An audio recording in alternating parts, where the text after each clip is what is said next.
The following is a presentation of the Championship Racing Network. Drivers, start your engines. Pull those belts down tight one more time, warm up those tires, hit your marks, and let's go racing, boys and girls. Nascar, Indycar, Formula One, Formula E, and NHRA Racing Talk. This is the Championship Racing Network. Now here's your hosts, Steve West and Matt Nicholson, with producer John Myers. And indeed, the three of us are all in studio again this weekend for one more time, one more tour. No. We'll be back again, but there's going to be a break in the action. We'll tell you about it coming up. First things first, what do we got going on this weekend? Well, we're going to talk losses in the racing world this week. We got Denny Hamlin, who for whatever reason is continuing to take jabs at the head of Speedway Motorsports. We'll talk more about that. We'll talk about how one F1 driver is off the market when it comes to going from one team to another. Changes in Formula E, got a penalty that actually led to a sponsorship in NASCAR. Kyle Larson getting the chance to practice his Indycar in traffic. We'll tell you how he did. Formula One got quick this year. They've already released at least the provisional 2025 schedule. Indycar, looking like we're going to get a new team there. That and so much more coming up on today's show. Going green after this. Stay right here for more on the Championship Racing Network.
Four tires and 2 cans of fuel, and we're back to more racing action on the Championship Racing Network.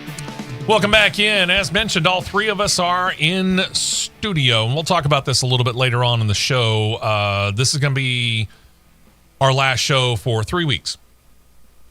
because we got to take the next 2 weekends off. Oh, no. Yeah, I know. A little busy. Yeah, we're going to be a little busy. We've got Talladega. It's Speed Weeks here in Alabama starting after this weekend.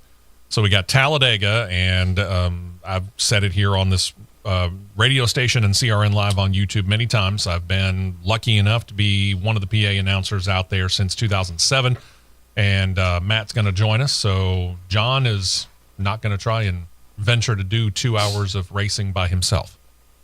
Yeah, I think everyone is pleased with that decision. And then the next weekend, I have been blessed enough for the second year in a row to go out to Barber Motorsports Park to actually be part of the IndyCar weekend out there as the PA announcer. And Matt's going to join me out there again. And John again decided that he didn't want to try to do 2 hours of a racing show by himself. Again, everyone is pleased with that decision. So we'll have to take the next 2 weekends off, and we'll be back again first weekend in the month of May. So thank you very much for checking us out this morning, and let's take a quick look at what was going on last weekend so that you're prepared and you kind of have the table set for this weekend. And Martinsville last weekend, right? The thing about it is, to win at Martinsville lately, it seems like you have to be on one of two teams. You have to be either on Joe Gibbs Racing or you have to be a member of Hendrick Motorsports. For the Xfinity Series race, turned out it was Joe Gibbs Racing. Veteran driver Eric Almirola, who was already in the running for the $100,000 bonus because he was one of the Dash for Cash drivers coming in. Not only did he claim the bonus cash, he claimed the win. Got a bit of an assist from his teammate Sheldon Creed. I'm still not sure about Sheldon Creed, to be real honest with you. That's a head scratcher. Sheldon Creed's got a lot of talent, but Sheldon Creed looks like a 5-year-old in a candy store. I mean, he just can't seem to keep all the fenders on the car. He can't seem to keep from bashing into other people.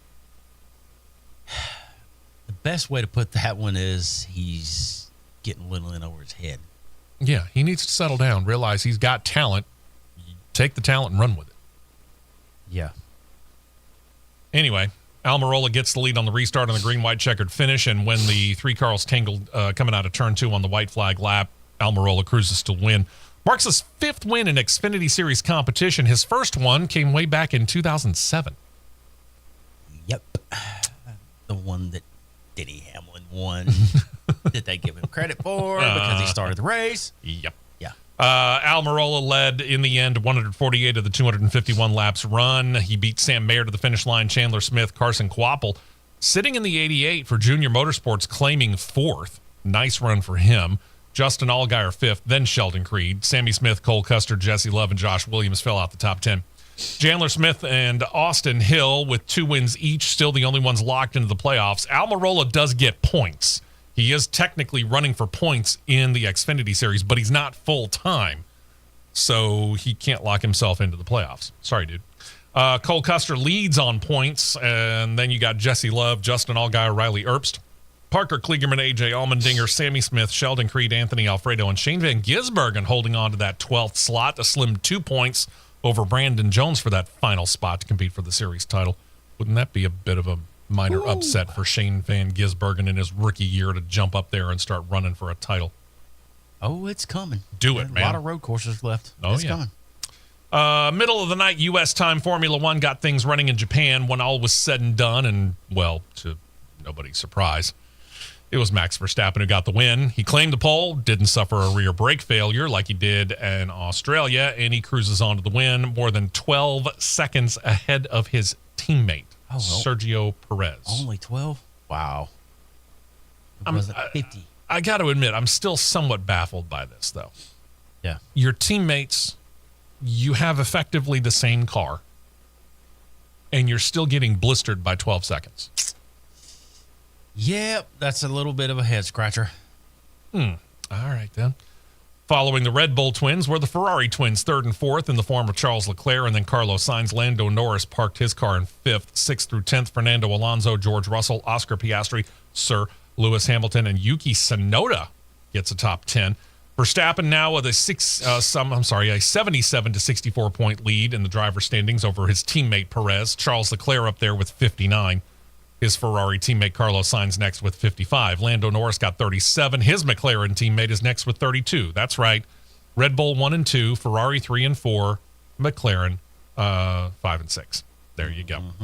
George Russell's holding on to 7th with 24. Fernando Alonso of Aston Martin in 8th. Then you got 10 for Lewis Hamilton. He holds down 9th, and in 10th place in the points, Lance Stroll just inside the top 10 with a grand total of 9 points on the year so far. Red Bull already out to a pretty good lead in the Constructors' Cup standings over Ferrari, 141 to 120. I'll give Ferrari credit for hanging in there pretty tough. McLaren's got 69. Mercedes stumbling out of the gate in 4th, 34 points. That's right, less than half what McLaren has for 3rd. Something's gone real wrong over at Mercedes. They've got to figure it out. My question is this. Have they quit on Lewis Hamilton because he's gone after this year? I think so. That's going to be a big part of it. I think so.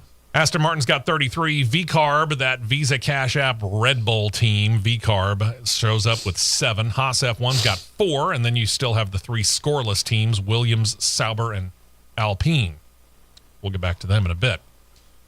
Then we head back into the States, back to Virginia. The Cup Series on Sunday. A lot of ruby red being shown around the track as Hendrick Motorsports was celebrating their 40th anniversary, not only of their team, but of their first win in the Cup Series. Did you know that ruby was actually the 40th anniversary gift?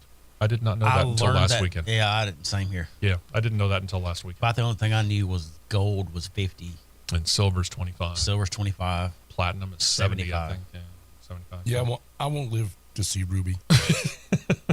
If I'm blessed enough, I probably can't afford a ruby. So there you go. But anyway, not only was it a celebration of those anniversaries, it turned out to be a celebration at the end as well because the team claimed win number 29 at the track. That's right. Count them. 40 years, 29 wins at Martinsville. Can we hang up on the whole idea of it being a conspiracy theory that Hendrick Motorsports got the win last Sunday at Martinsville? Yeah. Oh, maybe. NASCAR scripted it so that Hendrick could do it on the 40th anniversary, blah, blah, blah, blah, blah. Dude, they've got 29 wins at that track in their relatively short history of being in the Cup Series. They know how to get around that track. I was wrong. 75 is diamond, 70 is platinum. Oh, okay. Yeah. I'll sit corrected. The winner ultimately was William Byron, who had to overcome a late race caution in a final restart caused by John Hunter Nemechek. He blew out a right front tire and had a fire break out under the car because of it.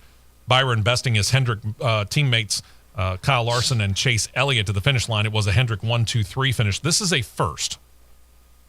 Martinsville has had, give or take 140 races in what we now call the Cup Series? Probably, yeah. Somewhere in that area? Something like that. First time that track has ever seen a team sweep the top 3 positions. That's surprising. Again, don't tell me this team doesn't know how to get around this track. Oh, yeah. Bubba Wallace ended up 4th, Ryan Blaney 5th. Joey Logano, Tyler Reddick, Alex Bowman, Ryan Preece, and Chase Briscoe fill out the top 10. William Byron leading the way when it comes to those who are already locked into the playoffs. He's got 3 wins. Denny Hamlin's got 2. Your single-time winners, Kyle Larson, Christopher Bell, Daniel Suarez. In on points for right now, as we head into this weekend at Texas, Martin Truex Jr., John's favorite driver. Defending champion Ryan Blaney. Then you got Chase Elliott, Ty Gibbs, Ross Chastain, Tyler Reddick, Alex Bowman, Bubba Wallace, Chris Buescher, Joey Logano, after a really bad start to the year, seems to have righted the 22 ship, and he's now inside the top 16, and so is Kyle Busch. But Kyle Busch is not comfortable. He's holding a measly 1-point lead over Chase Briscoe for that 16th and final Cup Series playoff spot. 2 finals got contested over the weekend in Arizona because of hailstorms in Southern California 2 weeks before. So, in the NHRA, we start off with Top Fuel and deal with those finals for what would have been the Winter Nationals in Pomona. Justin Ashley faced off against Tony Schumacher. Ashley, with the better reaction time, gets the whole shot win, 3.802 ET, 330.15 miles per hour. For those of you new to a whole shot win, it just means that technically Tony Schumacher was quicker line to line. The win, however, goes to Justin Ashley because he had the better reaction time. Mm-hmm. John Force made it to the finals against Matt Hagan, the wily veteran Force with the quicker reaction time and the quicker run, 4.033 ET, 318.24 miles per hour. That dude has now got 156 wins in his legendary career. Crazy. It's absolutely crazy. And still going strong at 74? 73 or 74, yeah. So there's hope. for other people, not necessarily us. Eric Enders faced off against Dallas Glenn in the finals of Pro Stock Car. Glenn quicker off the light. He gets the whole shot win, 6.537 ET, 209.14 miles per hour. 73. About to turn 74. Okay, there you go. All right, so from finally getting things done in the Winter Nationals in Pomona, they got things settled in the Arizona Nationals in Arizona. And in Top Fuel, Justin Ashley made it to the finals again. This time he had to take on Sean Langdon. Langdon has the quicker light. He gets his 19th win in Top Fuel with a 3.760 run at 318.69 miles per hour. That marks win number 2 for him this year. And Top Fuel came down to a battle between Alexis DeJoria taking on Austin Prock. So it wasn't John Force, but it was a John Force racing car. Prock in that John Force racing car, much quicker off the light, cruises to the win, 3.952 ET, 320.74 miles per hour. Marks his first ever win in funny car, makes him the 19th driver in NHRA history to now be able to say, I have claimed a win in Nitro Top Fuel and Nitro Funny Car. That's a nice little tight club there. That's almost 3 times more than I've ever been in my life, speed-wise. Oh, that's an interesting topic. We might come back to that. Hang on. Greg Anderson paired up against Dallas Glenn, who made his second finals of the weekend. Like Justin Ashley in Top Fuel, though, he didn't win. Anderson got off the light quicker, crossed the finish line first, 6.582 ET, 208.97 miles per hour. So here's your points rundown. Top Fuel, Sean Langdon leads Justin Ashley 295 to 259. Then you got Steve and Billy Torrance sitting at 225 and 212 respectively. Antron Brown in 5th, 167. I didn't feel like doing the math on that one and then changed my mind and started doing the math. I don't know why. J.R. Todd in Funny Car leads by 2 points over Austin Prock. John Force is in 3rd, 51 back. Matt Hagan's 73 down and trailing by 92 is Ron Capps. Dallas Glenn leads Erica Enders by 4. Ooh, tight one there. 28 back is Greg Anderson. Jed Coughlin is 120 down. Christian Quadras sitting in 5th, 127 back at this time. As far as this weekend is concerned, it actually began last night. Craftsman Truck Series running the Speedy Cash 250 at Texas Motor Speedway. And as we've long said, anytime we see Kyle Busch in the entry list for a Truck Series race, we automatically pencil him in for the win. Yeah. And generally, we go back and mark it down in Sharpie. Welcome to Texas. Yep. As Kyle Busch won pretty much everything but the pole position, it seems, last night. Yep. He rolled off 4th, wasted little time getting out front. He led 112 of the 167 laps run. Now, Corey Heim was able to kind of draft up to him in the final couple of laps. Couldn't find a way around him, though, so he had to settle for 2nd. Kyle claims his record-tying 6th Craftsman Truck Series win at Texas Motor Speedway. That ties him for the most all-time in the series with Todd Bodine at that particular location. Busch, Heim, Nick Sanchez round out the top 3. The rest of your top 10, Christian Eckes, Zane Smith, Daniel Dye with a nice run, Taylor Gray, followed by brother Tanner Gray, Stephen Parsons with a good run in 9th, and Ty Majeski filling out the top 10.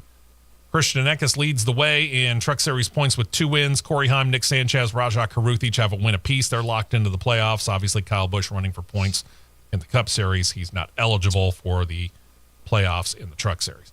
In on points right now, Ty Majeski, Taylor Gray, Tyler Ankrum, Matt Crafton, Tanner Gray, Grant Enfinger. Enfinger clinging to a rather slim 5-point lead over Daniel Dye for that final playoff position there. How about a Rayom Brothers truck? I did not say that wrong. Rayom Brothers truck. No, you didn't. Finishing 11th.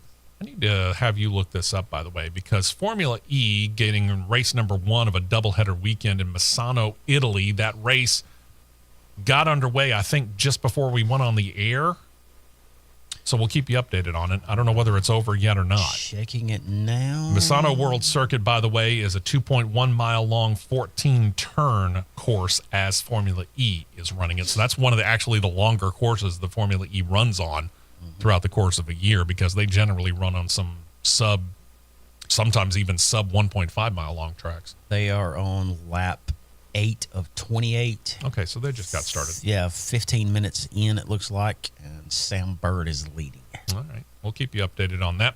Xfinity Series later today, going to run the Andes Frozen Custard 300 at Texas Motor Speedway. Airs on Fox Sports 1 and PRN Radio. Race coverage starts 1:30 p.m. Eastern, 12:30 p.m. Central Time. Tomorrow morning will bring us race number 2 of the Misano E-Prix. Same course, same time, 9 a.m. Eastern, 8 a.m. Central Time on the CBS Sports Network. Assuming you get it. We'll deal with that later. Cup Series takes center stage next to compete in the Auto Trader Echo Park Automotive 400 at Texas Motor Speedway. That'll be on Fox Sports 1 and PRN Radio beginning 3 p.m. Eastern, 2 p.m. Central Time. And the final event of the weekend, TV-wise anyway, I think they're actually going to compete it a little bit earlier than that and start it on a slightly delayed basis. It's the NHRA 4-Wide Nationals from the Strip at Las Vegas Motor Speedway. Finals will be airing on Fox Sports 1 after Cup Series coverage, or 7 p.m. Eastern, 6 p.m. Central Time, whichever comes first. IndyCar, Formula One, amongst the series that we cover anyway, have the weekend off. All right, so I'm going to go ahead and address this. Since John brought it up, 3 times faster than what he's ever been. Almost. So what is the fastest, John, that you've ever been in a street car? Keeping in mind that kids don't try this at home because we were young and dumb and didn't know any better. It's been 3 digits. Well, I figured that. My speedometer didn't go up that far. Mm-hmm. Probably close to about 146. And what was it in?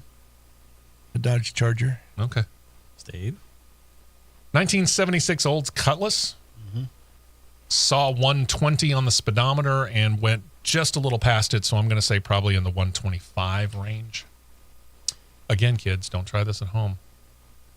Or on any road, just to be real. Fastest I've ever been in a street car is at Talladega. I'm just going to say. No, he was on a closed course. I was on a closed course. Open road, I think the fastest I've been is open road, I think 105. Okay. But on a closed course. Wow. The race driver has been slower than the two of us on an open road. Well, that's because he knows better. Yeah, probably true. Well. But on a closed course. On a closed course, you beat us. I can guarantee you that. Both of them. I have been in a street car. I went 158 in a Mustang GT. And on a That's a nice run. And a stock car, I went 183. Yeah. I'm not 180. I think you and I figured I was somewhere over in Atlanta in the 160 to 65 range. You was at we figured it up, and this is how I estimated how I was going because of how I know how the formula to figure out a lap speed of how you calculate lap speed without having to use the actual clock. I was approximately every lap I'd take when I knew I was at speed. I was approximately just counting 1,001. 1,002, 1,003, all while trying to not wreck a car going high speed. And by the time I crossed the line, I estimated and calculated I was running about 168, 170. We figured Steve was running about 159, 160, give or take. Okay. About in the ballpark. Yeah. And that was faster than what I was able to do over at Talladega, mainly because the package that we bought for Talladega had me limited to 150. So I was able to pull that. All I can say is, when I went that fast, I don't want to go that fast ever again. No. Actually, yeah, it did. I will say it was a bit right scary. Here, doing that on an open road was a bit scary. That specific driving school, not a driving experience, this is the driving school at Atlanta, apparently has gotten a little bit quicker because the price of the packages have went way up. Or we could just, blame inflation. True. Because that's the way that things are. True. All right, JB. So now that we've said that and all that, we're going to take our first break of the day. When we come back, we're actually going to start off with IndyCar because we have talked about this here where there's been a lot of interest when it comes to getting into racing. We've talked about Andretti Global's attempts to get into Formula One, which we're going to get back into later on in the show. We've talked about how teams are now coming in and how much the price of a Cup Series charter is costing. I mean, $40 million is reportedly what Spire bought one single charter for just last year. Well, IndyCar's ripe for expansion, too. We'll deal with that next. We will be right back with more on the Championship Racing Network.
2 tires only, and back out to the track for more action on the Championship Racing Network. This year, IndyCar has themselves 27, for the second year in a row, 27 full-time entries. And we were thinking to ourselves here when 27 got announced, that's a pretty good number. Mm-hmm. You know, and you think about it, we're dealing with 20. Who knows, might some one of these days when Formula One gets their heads out of their nether regions, go up to 22. Got 22 entries in Formula E, full-time basis. NASCAR, obviously, you got the 36 charters in the Cup Series. But you can start 40. Right. We were wondering what's the limit on IndyCar. And the truth of the matter is that other than the Indy 500, where they want to start 33 cars every single race, you are somewhat limited by some of the tracks that they go to specifically because obviously pit roads are a little bit different. So 27 started to raise some eyebrows amongst several different tracks that IndyCar regularly runs on going, we might need to start making adjustments here because we're starting to get pretty full. Right. Next year, track's going to have to do it again. We've talked about how, though, IndyCar is ripe for expansion. Right. Think about what it costs to go racing these days. It ain't cheap. And it doesn't really matter what level you're racing on. Even local level, it's not cheap to go racing. Pocket change. Definitely not. If you've got $150 million in your pocket, talk to me. We got plans. But that's what it's going to cost to put one Formula One car out on the track. I have a helmet and a fire suit and shoes and Hans. That's one Formula One car, $150 million for a season. For a Cup Series car, high level, $25 to $30 million. IndyCar is going up, but in comparison to those two that we just mentioned, it's still a relative bargain. You can put one single IndyCar out on the track for $5 to $8 million. 10 if you're really just overspending. Get us the money. We'll make Michael Andretti look bad. Well, John says he's got $150 million in his pocket. I say we put out a 2-car IndyCar team. Let's go have some fun. Let's go. Right after I cash in this $316 million lottery ticket, we'll go. I can't wait for it. The latest expansion announcement has come from a group called Prima Racing. And you're thinking, Prima Racing, have I ever heard of them before? Well, if you paid attention to the Formula One feeder ladder, yes. Otherwise, maybe not. We're about to show you the logo over there on CRN Live on YouTube. These guys are moving into IndyCar Series full-time team 2025, just jumping right in, right off the bat. 2 full-time entries. Both will be powered by Chevrolet, according to team principal Renee Rosen. Quote, today's announcement marks a pivotal moment in the history of Prima Racing, making the next step to NTT IndyCar Series, competing in the now world-famous Indianapolis 500, is a dream come true for our family and everyone involved in our business. We have tremendous respect for IndyCar, its unique challenges and sensational history. We look forward to being a part of it. Again, thanks to Prima Racing for the look at that company logo that you saw on CRN Live on YouTube. Now, here's the deal. Presuming no other changes for 2025, and that is, at this point in time, an assumption. Because there's a couple of teams that have been 4- and 5-car teams that are right now 2- and 3-car operations. Right. And Rahal Letterman Lanigan continues to talk about expanding out. Dale Coyne Racing keeps flirting with the idea of whether or not they're going to be full-time, part-time, blah, blah, blah, blah, blah. Right. So, again, this is just presuming that with Prima Racing going in and nothing else changes from this year to next, that's 29 full-time entries. Now, it does put a little bit more on Chevrolet, who's already outfitting a dozen cars with engines. So that goes up to 14 next year. And again, Honda, if nothing else changes, set to provide engines to 15 racers. Other than saying they were going to field a 2-car operation, they didn't announce drivers, they didn't announce sponsors, they didn't announce any of that other stuff. They did state that they have found a place in Indianapolis for their IndyCar headquarters. And I say Indianapolis, I'm not talking about necessarily downtown. I'm saying in the Indianapolis, Indiana area. It's kind of like Charlotte. Charlotte is the base headquarters for just about every NASCAR operation. Not necessarily Charlotte proper, but certainly in the Charlotte area. Mm-hmm. Same thing when it comes to IndyCar.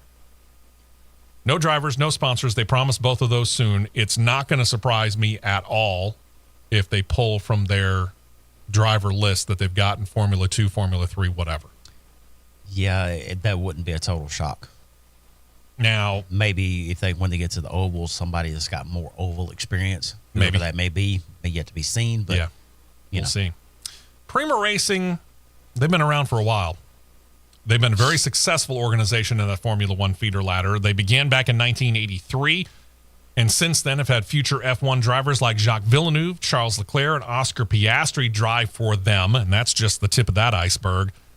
And as far as being able to take drivers that have gone on to successful careers in IndyCar, they've had drivers like Ryan Briscoe and Felix Rosenqvist, and current driver Felix Rosenqvist and Callum Ilott race for them as well. So yeah, they've got a good heritage. They've got a good background. How quickly they become contenders, right? Guess depends on how quickly they can build the right car around the Chevrolet engine. We know what Chevrolet engines can do. Oh, for sure. We know that they're going to get a nice chassis because, well, all cars in IndyCar are the Dallara chassis. Mm-hmm. So it's just a matter of getting the right driver, building the right car around them, and making sure that you get the right pit crews around there to get quick pit stops, and boom, you're ready to go. Yep. It'll be a lot of fun to see this and see how well they do and how quickly they do what they're able to finally pull off. I'm looking forward to it. Meantime, we now know officially 34 of what probably is going to be 35 entries. And we got another picture to show you here on this one. 2024 Indy 500 roster growing as Dale Coyne Racing and Rick Ware Racing confirm they have pulled veteran British driver Catherine Legg to come and try to make her fourth Indy 500 in the team's number 51. Sponsorship coming from ELF Cosmetics. Stands for eyes, lip, and face, apparently. Who knew? It's believed to be the first cosmetics company to be a sponsor for the famous Indy 500. We thank Dale Coyne Racing for a look at that ride that you see right now on CRN Live on YouTube. It's a pretty good-looking car. You should be able to pick that out without too much of a problem. Should be pretty easy, yeah. They partnered with her last year when she set the fastest qualifying run by a woman ever in the greatest spectacle in motorsports when she turned the fastest single lap of 231.627 miles per hour.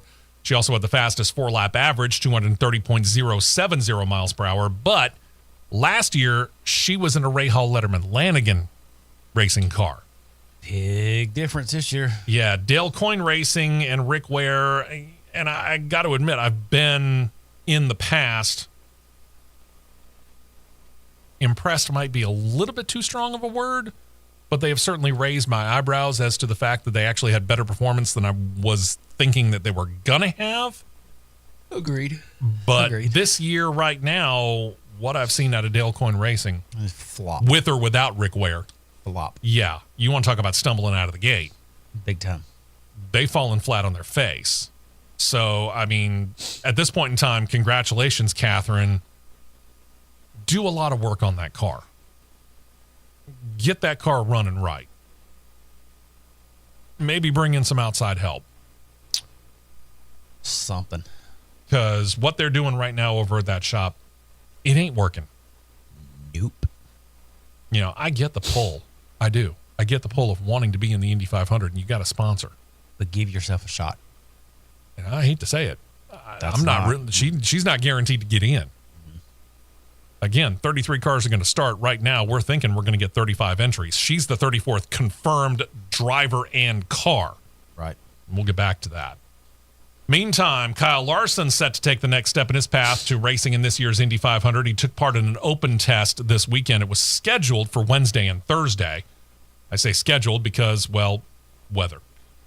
His first time, Wednesday afternoon, it was a split day. Early morning session was for veterans only. Midday session had the rookies. Then the track opened up, and it was supposed to open up for about 5 hours for any and all takers. Thursday was supposed to be a 6-hour session for all the drivers. The track said that there was no cost for admission, so if you happen to have been in Indianapolis, you could have actually gone in there and just walked up to the track and gone and checked out either day. That would have been pretty cool. Before he headed to Indianapolis for this week's test session, Larson said, quote, "I've been excited about this since January of last year when we announced it, but yeah, I don't get too overly excited about anything. I think next week is when I'll really get to learn about things racing and get to be around my team of people. Now, before we get to telling you how he did, a team that could have benefited from the open test wasn't actually there. This is that 35th entry that we were kind of teasing. It's Able Motorsports, ABEL. The reason why they weren't there, they just took delivery of their new chassis from Dallara for that race, the Indy 500, which is going to happen in less than 6 weeks from the time that we're talking to you right now. Mm-hmm. They just got the chassis in Friday a week ago. Oof. They report working overtime, no duh, to get the car ready for this race. Team owner Bill Abel talked to Racer.com in the 5 seconds that he had available to him and said, quote, "It's in our shop. It's being sorted out and gone through by John," whoever John is, not ours. "The process has started, and we're excited about that." Abel's going to be a big part of the race, as at this moment there are 34 teams and drivers. And the reason I say it's a big part of it is because this does mean that Bump Day means something. I love Bump Day. It's such a cool thing because unlike NASCAR, and I understand why they have the charter system in NASCAR. I do. Mm-hmm. I fully get it. The amount of money that they're pumping in there, yeah, you want to make sure that your car is going to get in there and the sponsors on that car are going to be good. But what sets the Indianapolis 500 apart from everything else is the fact that there is nobody that's guaranteed to start. Right. Right. You can be Scott Dixon, a 6-time IndyCar champion, and if you screw up on qualifying day, you have a very honest to God chance of missing the Indy 500. Yep. You do. Matt out there could suddenly get this ride at Able Motorsports, and if they created a really good car around him, he could go out there and pull a fast enough time and leave a Scott Dixon or a Joseph Newgarden sitting on the wayside, watching the race, wishing that they had the bottle of milk in victory lane. That's the way that it is. It's a very cool way of doing things. It is. I like it. It brings that extra bit of drama in there.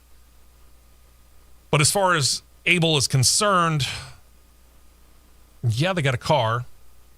Yeah, they're working on the car. They don't know who's driving that car.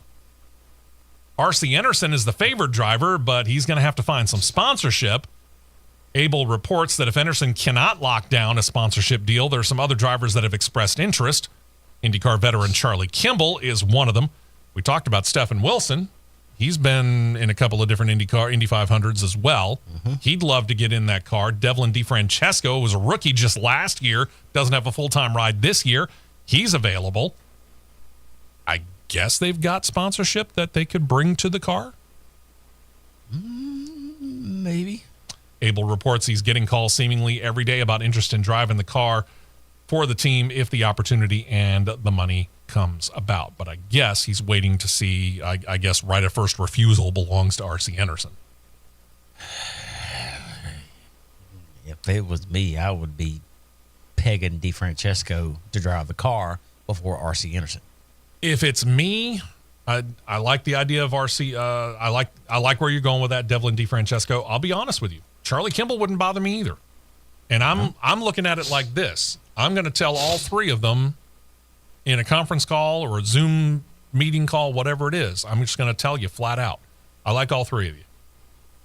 First one that comes to me with an actual check gets the car. Yeah. Bring me a check at 2:30. Be at the shop the next day at 8 o'clock to seat your seat up. That's it. Yep. And the only reason you don't have to be there the rest of that day is because I'm going to make sure that there's the money in the account where check cashes. That's the check it. clears, yeah. Anyway, back to the test session that Able Motorsports wasn't in. The results show that Kyle Larson does indeed have speed, and he knows how to use it. Two-time champion Joseph Newgarden was the fastest in the rain-shortened first day of practice, and when times from the rookie-only first session on Wednesday were combined with the veterans later on in the day, Kyle Larson was second quickest on the day. In relative terms, a rather slim 0.42 seconds back, 0.4 of a second back for his first time really in traffic. Right. And second quickest. So think about some of the names that he beat out Newgarden, your fastest time. Larson, second. Third fastest was 6-time champion Scott Dixon. Fourth was Alex Palou. He's the defending champion. Colton Herta was sitting in fifth. Tells you, honestly, it tells you where Arrow McLaren, or McLaren, however you want to say it, where their priorities lay. Mm-hmm. It tells you. They're going out there putting out a really good car, and you've got a driver who knows how to use it. I agree. You know, and I'll say this. There are some drivers that are out there that you just look at and you go, that driver could jump into anything at any time and be competitive. You look back at the history of it, and you obviously, your mind goes to a Mario Andretti. Your mind goes to an AJ Foyt. In more modern days, you would think Tony Stewart. You'd think Tony Stewart. Absolutely. Kyle Larson is in that mold. He's in that vein of drivers where you could put him in just about any kind of vehicle, and he could be competitive with a very, very short and quick learning curve. He could. No doubt. He's going to be fun to watch. He is. We've talked about this before. When it comes to running that double, when it comes to running the Indy 500 and the Coca-Cola 600 on the same day, only one driver, only one time, has competed in all 1,100 miles of both races, and that is Tony Stewart. Kyle Larson might just be driver number 2. I could see that. Let's see what else happened after the fact. Larson was asked about his experience, and he said, quote, "I think I've definitely learned stuff." It's funny how he was a little cagey about that. Unlike his first chance back in February to get in the car, he was this time able to run in traffic, but he still doesn't think that it was a true test of what race day is going to be like. He said this, quote, "When the packs are small like that, you don't really know what you're learning, whether it's reality or not." But he says he does know that the time in the car is valuable, adding this, quote, "Being in front of people, kind of getting familiar with the air, the communication, kind of tying all that together, seeing runs develop behind me or knowing when I need to lift and tuck back in line, all that sort of stuff. I feel like I did learn quite a bit there, and it's just good to kind of get my feel around here. It's valuable because you're not going to spend a whole lot of the race out front leading, so you're probably going to be in a pack at some point. I'll probably spend 99% of my race in traffic, just trying to get familiar with that, trying to learn the balance." We've talked about rookies in the past coming into a specific series or whatever. There's a little more expectation, though, on a Kyle Larson when it comes to him running this double. You know, yeah, you want him to complete all the laps, I'm sure, but there's more expectation than that, I think, on him. Tell you what, we'll talk about that a little bit more. Let's go ahead and take this break. When we come back, we'll chat about this just a touch more. Think about how much pressure might be on Larson. We will be right back with more on the Championship Racing Network.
Fuel only, fuel only. Go, go, go. We're back to the Championship Racing Network. Welcome back in. Steve West, Matt Nicholson, producer John Myers, all of us in studio. So we're talking Kyle Larson. And we've said this past couple of weeks, for example, places like Richmond, Martinsville, Junior Motorsports. And Dale Jr. has said he would like to be able to offer that 88 car to more short track drivers just to kind of give them a chance to feel like it's going to be at the top levels. Mm-hmm. And you and I have talked about it, whether it's Carson Kvapil, whether it's Bubba Pollard, or whoever else, fill in the blank here. What's your expectation for a driver who's never been at this level? What do you want as a car owner to see out of that driver behind the wheel of your car? And you've basically been very, very consistent when you have said, Matt, I want to see him complete all the laps.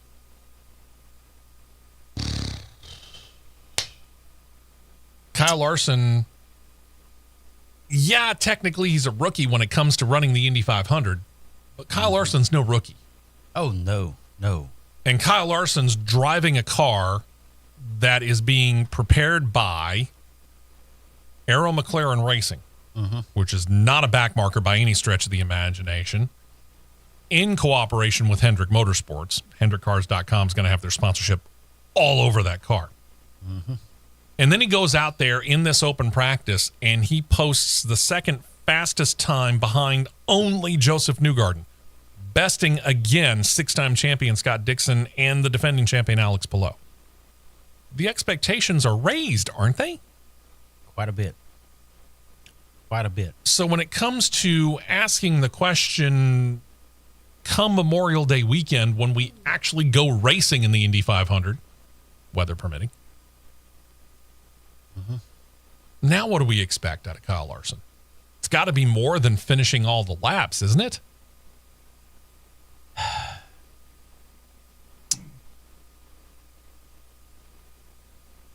With him, I'm going to say you finish the laps and finish top 15. That's fair. Okay. I say top 10 is too unfair.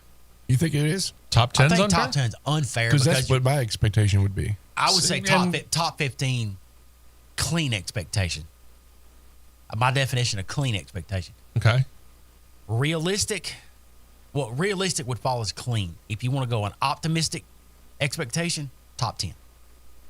And I guess the reason why I would say, and I'm kind of in John's camp on this one, is because I think about the last driver that pulled this double off. Right. And that was a decade ago now, 2014, when Kurt Busch pulled it off. Kurt Busch parked that IndyCar ride in sixth. And I don't mean disrespect to Kurt Busch in any way, shape, or form, but I tend to think that Kyle Larson's a little bit more talented, number one, and number two, he might have a better car than what Kurt did 10 years ago. I don't disagree with that. Now, I'm not saying he will win. I'm not going to say I have an expectation that he should be in contention for the win, but yeah, I'm kind of under the expectation that he probably should be sitting inside the top 10. I would say fair top 15, but realistically, he should be in the top 10. I mean, he's going to have a good enough car. Yeah. I mean, a lot of people are going to be looking at it. There ain't no doubt about it. It's going to be fun. Oh, for sure. I enjoy watching the Indy 500 anyway because of, all the different storylines and the fact that it really is turned into some really, really good racing. Now you add in a little bit of extra drama when it comes to Kyle Larson, seeing how good he does. All right. Guy whose job I'd like. The voice of the Indy 500 and the IRN radio network, Mark Janes. He was actually inducted into the Indiana Sports Writers and Sportscaster Hall of Fame last Sunday. Janes said it was a dream come true. Yeah, I bet it was. When he joined the network back in 1996 and he moved into the lead announcer slot in 2016, he's only the sixth lead anchor in that network's history. That's not bad for a native of Monrovia, Indiana. Picture you see of Janes right now on CRN Live on YouTube comes from IndyCar.com. This is a guy who began his broadcasting career in Terre Haute, Indiana in 1987. Janes met a kid by the name of Mike King. King was already working for what is now the IMS radio network. And they began pairing up and started calling races at the Terre Haute Action Track, along with calling some college ball games. And that's where King started to realize, you know what, this kid Janes is pretty good. James was hired at the suggestion of King at the radio network and initially was a pit reporter, then a turn announcer before moving into the anchor's chair.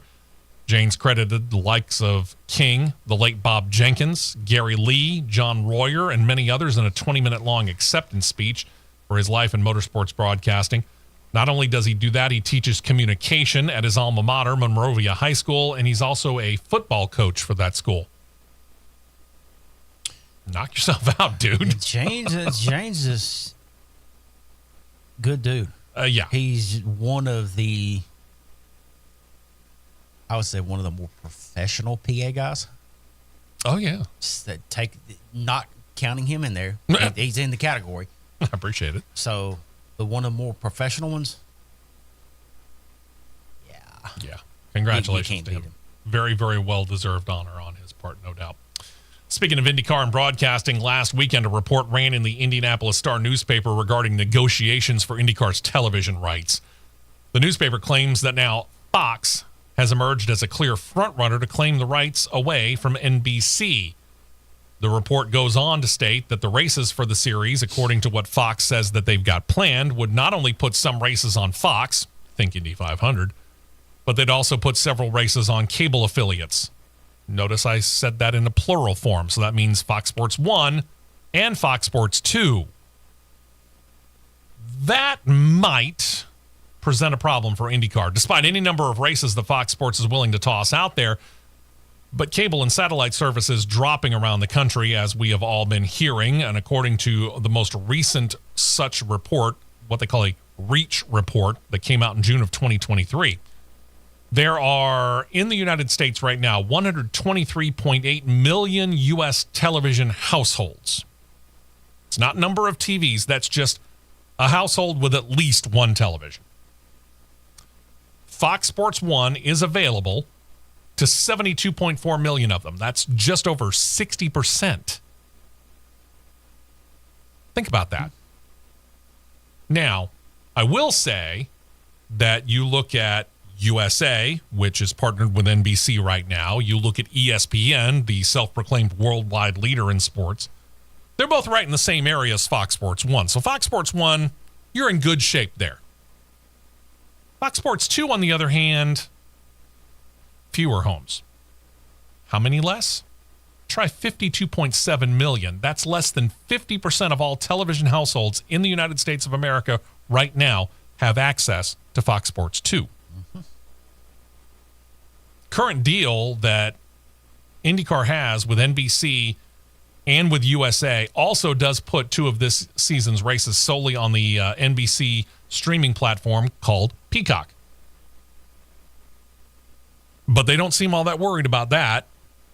So maybe they're less than worried about this whole situation when it comes to Fox Sports. I don't know.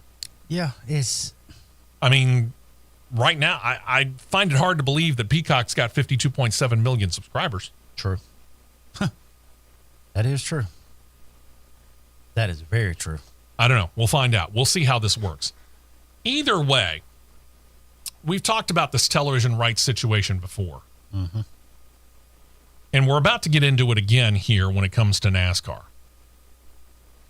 But if I'm IndyCar, if I'm NASCAR, less so Formula One.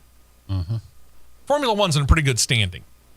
Right. Okay, most of the races are going to find their way onto ESPN, the main network. So Sure. you really don't have to worry about it. The couple that show up on ESPN2, you're really not worried about that because it's easily countered by the races that at least are the three United States races: Miami, Circuit of the Americas in Austin, Texas, Las Vegas, probably Canada, maybe even Brazil. So you're guaranteed 3, maybe 5, could be 6, depending on whether or not they decide they want to throw the Monaco race over there and make a full day of it. ABC begins with Formula One at Monaco, then NBC middle of the day on Memorial Day weekend with the Indy 500, and then we go to Fox for the Coca-Cola 600. So anyway, you're getting 3 to 6 races a year, almost guaranteed, that are going to be on ABC. The rest are on ESPN, and as we just mentioned, it's amongst the best reach amongst cable networks that are out there. But when you start talking about a Fox, when you start talking about an NBC, when they have two different rights packages, which NBC has right now. IndyCar all year, and the second half of the year they have for NASCAR, specifically Cup and Xfinity. Mm-hmm. Somebody's going to get the short shrift. Yep. Oh, absolutely will. And right now, NASCAR is getting the short shrift. Yeah. Because all those races towards the end of the year, NBC's putting IndyCar on there. And then by the time IndyCar season ends, guess what's come up? College football. Yep. And they're going to run Notre Dame every single time over NASCAR. And you look, we talked about this schedule earlier on this year. Mm-hmm. Even when you get into the playoffs, the vast majority of the playoff races in the Cup Series are going to be on the USA Network. Why? That's a Sunday. You don't have to worry about Notre Dame. And most of them are run during the day. NBC's got NFL, yeah, but that's Sunday night. If I'm NASCAR, I'm ticked. Because I feel like I'm taking a back seat. There's no ifs, ands, or buts about it. You know, and I get it. You're spending a whole lot of money, and you get to put it on whatever network you feel like you want to put us on. But at the same time, aren't you giving us the short shrift by not putting us on the main network? Yep.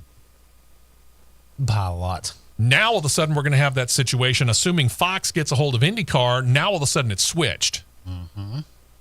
And now Fox has to figure out, where are we going to put IndyCar when we have a NASCAR race at the same time? Yep. That's about to get fun. Someone ain't going to be happy. Nope. Time will tell. Let's take a quick look at what's going on over in Formula One here. And Lewis Hamilton already has announced his move from Mercedes to Ferrari next year. No other moves have been announced yet. Obviously, rumors are flying, including one where driver Hamilton, who is going to replace Carlos Sainz, where's he going to end up? One popular rumor has him going to Red Bull, replacing Sergio Perez. I don't know about that one. Perez is in the final year of a 2-year deal with Red Bull, but he's performing well, not necessarily Max Verstappen well, but then again, nobody else is performing on Max Verstappen's level either, right? He is running a strong second behind Verstappen, and he himself is not worried. Perez talked to media and told Sky Sports after last weekend's race, quote, "I believe it will be a matter of time. The driver market's moving. In the next few months are going to be a lot of movement for sure, but I expect within about a month to really know what I'm doing next year." As far as the team is concerned, they haven't told him much about his future. Oop. The only real comment came from team principal Christian Horner, who's dealing with other stuff behind the scenes as well. Horner says, well, really it's right now what the seat is Perez is to lose. That's his words. Perez is to lose. With his performance, he noted he's doing what he needs to do. But Red Bull is notorious for, well, dropping drivers at the drop of a hat. They are. That they are. I don't know. We'll find out. I mean, I've asked this question before, and I'll ask it again. Effectively, you're dealing with the same car. You are. Max Verstappen is kicking your butt every single time out. 12 seconds is like, wow, that's close. Should we be saying that 12 seconds is close? Shouldn't it be much closer? Well, Ideally, when I you guess. got Red Bull and how they've dominated, you would think 12 seconds should be at max 3. Yeah. You would think. You know, and here's the thing. I don't know whether it's Sergio Perez. I don't know whether there's something vastly different in the car / pit crew / whatever it is. Yeah, no kidding. I don't know what the difference is, but, you know, if you're dealing with two cars out of the same shop, and you've got one driver who is kicking the other driver's butt all day and into the night and has been for at least 3 years now, to the point where sometimes he's besting your teammate / you know, your team driver, your fellow teammate. Heck, I think we've seen, 45 seconds? 50 seconds? I can recall seeing 50. Okay. When one driver in your team car is beating your other driver in your team car by 50 seconds, and sometimes that's on a regular and consistent basis, I mean, again, we're talking 12 seconds being close. I kind of wonder. Yeah. Is it the driver? Maybe it is, maybe it isn't. I don't know. They say it's Perez's to lose. We'll find out. In my mind, I want to see Sergio Perez get out there and get 2 or 3 wins this year. Mm-hmm. Just to make sure that he's locked into that car. Otherwise, I might think about making a change. Because I see what Carlos Sainz is able to do in a Ferrari. Can he replicate that and suddenly be more competitive in my second Red Bull car? Possibly. That becomes the question. One driver, however, is indeed off the market. We're going to talk about him when we come back, as we have reached our halfway point in this particular show. So we'll go ahead and take this break here. Silly season market being what it is, drivers are on very short contract terms generally. The contract that we're about to talk about is unusually long. I say unusually, it's a 2-year extension. But in Formula One terms, sometimes that can be unusually long. So we'll talk about the driver that's off the market and how that'll affect the Formula One silly season market and more in hour 2 next. Don't touch that dial. The Championship Racing Network will be right back.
Four tires and 2 cans of fuel, and we're back to more racing action on the Championship Racing Network. Welcome back in. Hour number 2 underway. Steve West, Matt Nicholson, producer John Myers. Appreciate you joining us. If you missed hour number 1, you missed a lot. Indycar expanding to 29 full-time teams next year with Prima Racing coming in. Pretty cool stuff there. Oof. And then Sergio Perez may or may not have a seat at Red Bull next year. Guess we'll see. Yeah. One driver who we know is not going to be available next year is a guy whose picture is about to show up on CRN Live on YouTube, thanks to Aston Martin for the picture of Fernando Alonso. He's not available to Mercedes or any other team. He and Aston Martin came to terms on a long-term deal, going to keep him in the car through the 2026 season at least. Plus, there's more to it after that. The deal goes through the season that begins with the new engine regulations. It would have Alonso racing until at least 45, which in the terms of Formula One, that's pretty old. Most of the drivers in Formula One are done by 40. So, Alonso and Tom Brady, who knew? Alonso said of the new pack quote, "It was easy. Yeah, I bet. I needed a few races or a few weeks to really think about myself if I was ready to commit for more years in Formula One because the calendars, the schedule. It's just a little bit more intense now. The car as well, the commitments. My love for Formula One, my love for Aston Martin didn't change. I just wanted this time to really speak with myself, make the decision, and make sure of the commitment. He is fully committed, and he will be with Aston Martin." The particular contract that he has him remaining with Aston Martin even after the 2026 contract, presuming that he is going to be out of the car. He would still remain as an employee, an ambassador, if you will, to the fine folks at Aston Martin. Kind of like how Tony Kanaan's doing with Errol McLaren in Indycar. Effectively, yeah. Yep. So he's there for the long term. The other interesting part of this is that it reunites him with an engine supplier who, let's just say, he didn't have a good time with sometime back. That's right, Honda. Ding. Of course, this was when Honda was just coming back into Formula One with McLaren, and they were going through severe growing pains. Really having a hard time getting a hold of that engine and getting it to be not only one, fast, but number two, reliable. Either they could have it reliable and not be fast, or it could be fast, but it would break all the time. Right. They seem to have that fixed because guess who Honda's supplying now? That's right, Red Bull. So yeah, that problem seems to have been fixed. And now, come 2026, Honda goes and takes on Aston Martin. That's right, Aston Martin's not building their own engines. Nope. They are not. They're both saying all the right things. Fernando Alonso sitting there saying, "Oh yeah, I'm looking forward to this chance to start working with Honda again." And Honda's like, "Yeah, we can't wait to work with Fernando Alonso again." Okay, good. Let's hope that stays that way. Preseason testing in Bahrain early this year. We told you about this. This was just before the season started. They had a new take on the front wing, specifically how those flaps connected to the end plate. The intent was to try and better control the air over and around the car, specifically the tires, right? Well, other teams started to take notes, and two of those teams, the Williams and Alpine organizations, you know, the ones with the big goose eggs in the championship hunt, have decided they're going to adopt Mercedes' way of doing it. And that'll be effective for next weekend's race in China. Here's the thing. They looked at the Constructors' Cup standings? No. Apparently not, because they have. I get it. Williams and Alpine have 0, but it's not like Mercedes is tearing things up. No. Not even close. Now, if it were me, I'd shoot for doing the way things are done over at Red Bull, maybe? I think that might be the better benchmark. Or at least Ferrari. I was going to say, or Ferrari. Ferrari's 25 points within, you know. Mercedes is 110 points behind Red Bull now. Or I would even say McLaren. Yeah, McLaren's in third place in points, and they've got twice the number of points that Mercedes does. But, yeah, hey, no kidding. If you feel like going the Mercedes' way is the way to do it, and I get it, Williams is actually a Mercedes engine customer, so that one I kind of get. Alpine? You're Renault. Makes me want to go, duh. Yeah. But, hey, it's their call. We'll find out whether it works. But there's also the question of the ownership of one Alpine. Yeah, the ownership. Rumors are just that. They're rumors, but this one could actually be big if it comes into fruition. Motorsport.com is reporting that all rumors are at this point just that, rumors, but that if the team were to be sold, it would be on the condition that the new owners would continue to use the Renault power units for the foreseeable future. I use those words very pointedly. Again, Alpine sits with 0 points on the season to date. One of 3 teams, Williams and Sauber being the other 2, with no points. But worse, it seems to be the least competitive of the 3 scoreless operations. I mean, they are qualifying in the back of the pack, and they really have not, at any point in time this season so far, been anywhere close to finishing even barely inside the top 10. It is somewhat interesting to note this downfall as well, because it was just in 2022 when they finished 4th in the final Constructors' Cup standings behind Red Bull, Mercedes, and Ferrari. So this is a significant downfall. Like a Haas F1 downfall from when in 2018 they finished 5th, and then a couple of years later, they were pretty close to scoring goose egg on the year. So what happens with Alpine, right? 2023 was a season of turmoil. We saw a lot of the personnel changes at the top. Owner, effectively the team principal was gone, Otmar Safnauer. The team president was gone, Laurent Mekies. By the way, while Safnauer is currently still looking for a job, Mekies is already working for another company inside Formula One. And the guy who took everything over, Bruno Famine, says, oh yeah, everything's good. I've got it under control.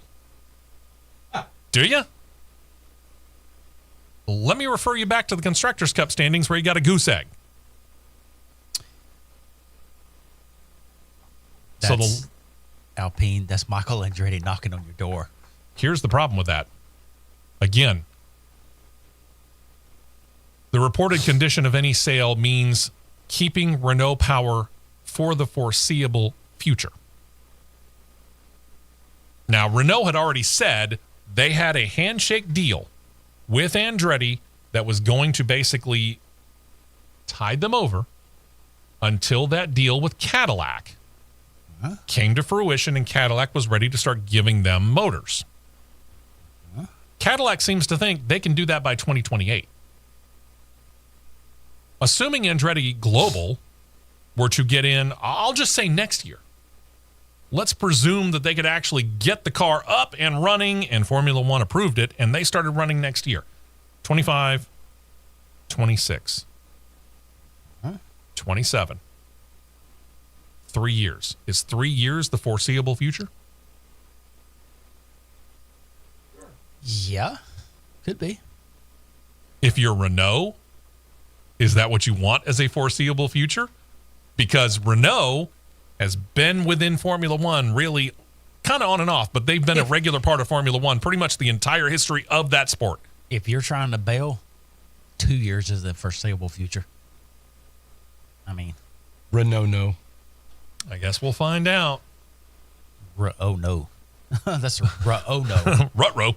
Yeah. I don't know. Time will tell on this. And again, I'm not even so certain that these guys are going to quit, get out, sell lock, stock, and barrel.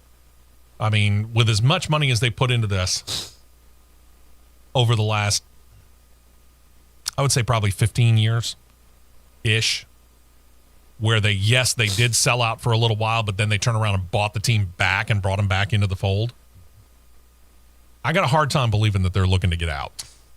I think this is flat out a rumor, and that it's just because there's a lack of performance and everyone starts talking when there's a lack of performance. For sure. I throw you back to the whole thought that because they haven't had a win since 2022, that Stewart-Haas Racing is thinking about selling 1 or 2 of their charters. Yeah, no. That's funny. Uh-huh. Then there was this one I found really interesting. For the last couple of years, really 4 or 5, Formula One has changed up how they were doing their schedule. For the longest time, Australia kicked everything off. That was where we began the Formula One season, was in Australia. But the last few years it's been held in Bahrain. That's set to change again, according to a schedule that Formula One has already put out. We don't usually see this until July, maybe August. It's April. Congratulations on getting a provisional schedule out already. Now, this has to be approved still by the World Motorsport Council. Talk about answering to everybody under the sun. Formula One has to answer to Formula One management, to the FIA, and to the World Motorsport Council. But okay. So this provisional calendar has Formula One taking the season opener and moving it back to Australia. I think it's a good call. They've already released all the dates for 2025. They note that the season would begin March the 16th, goes back to Australia. This would mark the first time since 2019 that they would open the season down under. Bahrain now moves back on the slate to race number 4. So here's how it opens. Australia, race number 1, then to China, then to Japan, race number 3. Bahrain and Saudi Arabia would then fill out the first 5 races. Essentially the same first 5 races as this year, just jumbling up the order, because Formula One kind of likes this idea of trying to keep things, well, where we check a globe before we actually make a schedule. Looking at this makes a little bit more logistical sense. Sure. I can see You that. start in Australia, up to China, skip across to Japan, back to the Middle East. And then you're going to start your European leg. You got Miami round 6. I know. But, I mean, again, you're about ready to start your You're ready to European start leg. your European leg, yeah. You go North America, back to Europe for 3 races. See, here's the part that I still have a problem with. Because race number 6 is in Miami. Why are we not putting Miami and Canada together? That's what doesn't make any sense to me. Why do you still have one North American race, back to Europe for 3, back to North America for 1 at Canada, back to Europe for Austria, UK, Belgium, Hungary, Netherlands, Italy, Azerbaijan. Then you go to Asia for Singapore, back to North America for 4 straight, COTA, Mexico City, Brazil, back to Vegas. Then you go to the Middle East to close it out. Overall, I don't have a problem with the way that they've done the schedule. It's just where they split Miami and Canada up. Yeah. Could weather be a factor at all there? Could it Weather's still be partially a factor. And too cold in Canada, perhaps? Canada, No. they got, no, not in May it wouldn't be. Yeah, because Canada, Miami would be in yeah. May. Miami's Yeah, in May. That's not a problem. That's not an issue. Yeah. And even if it were, spitballing you would there. put it the week after Miami, you'd still be good. Yeah. And it is partially an issue of the reason why they started the season either in the Middle East or down under, because obviously March is winter in the Northern Hemisphere. It's the Middle East. You don't have to worry about that. Or when you're in Australia, you're in the Southern Hemisphere, it's summer. Right. So, yeah, it's definitely a weather issue as far as where you're going to begin your year. But, yeah, I mean, if you're trying to make the schedule make more sense to where you're trying to cut down on your travel, I don't know why you're splitting up Miami and Canada. I mean, it's not like you're really Yeah. one's not taking tickets sales from the other. No. You're either going to Miami or you're going to Canada. Yeah. One of the two. If you have enough money to do both, you're not worried about the travel costs, and you're more than happy to buy tickets to both. Yeah. Do you need somebody to fly with you? Because I'll go. Sure, yeah. You want to buy me a ticket and I'll ride along on your airplane, well, let's go. But yeah, you're choosing one or the other. You're not scalping tickets from one to go to the other. You've got built-in audiences in Canada and people in the southern part of the United States. You're fine there. That's not a problem. Right. So I really don't know why that's split. That's the only thing that really doesn't make a whole lot of sense to me. You noted it. Miami's May 4th. October the 19th will be at COTA. Las Vegas will be November the 22nd. That'll be interesting. That's Thanksgiving, isn't it? Oh, let's just see.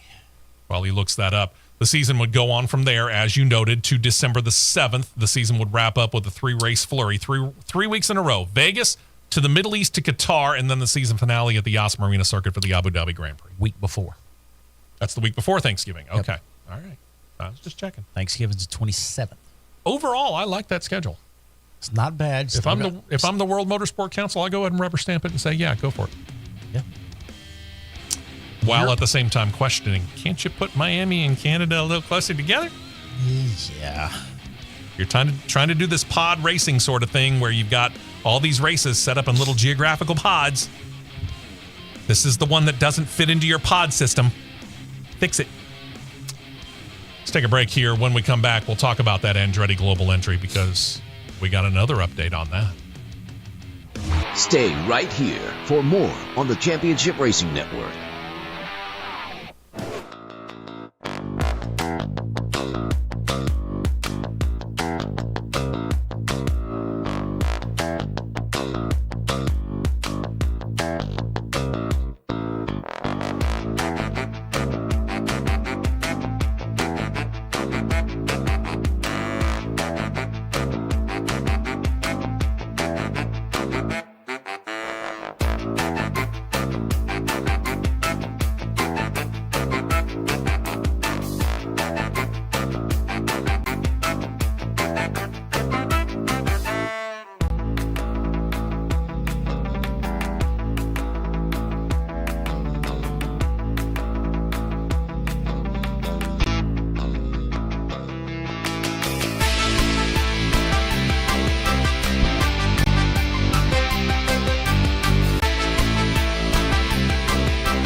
General Motors / Cadillac being that full engine provider to the team.